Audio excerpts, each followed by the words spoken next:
At the G20 summit here in Los Cabos, Mexico, I think there are three issues that are really at the center of the agenda. One is the relationship between growth and austerity. The other is the relationship between growth and financial stability. And the other is the relationship between short-run growth and long-run growth.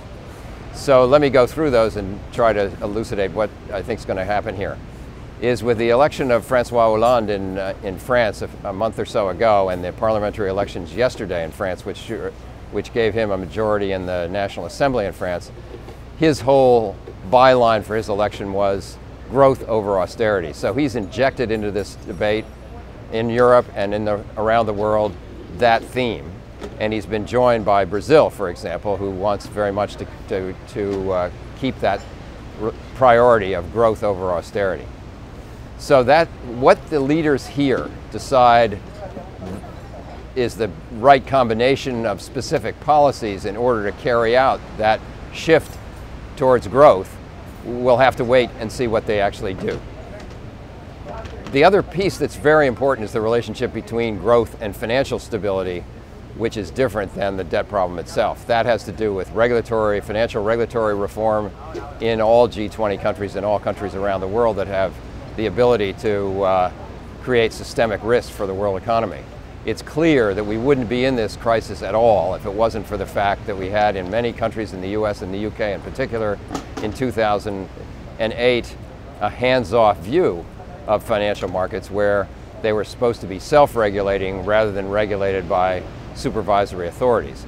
So the second big issue that's going to come up here is a review of what sort of progress has been made nationally within G20 countries and among them in the Financial Stability Board, which of course Mark Carney of Canada chairs in Basel, to harmonize and coordinate global financial regulatory reform. So that's the second piece of the agenda that's different than the first and certainly but complementary to it.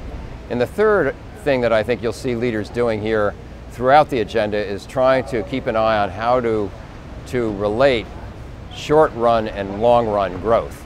And one of the places in the agenda that you'll see this at play is in the green growth discussion, which will go on here for the first time in the G20.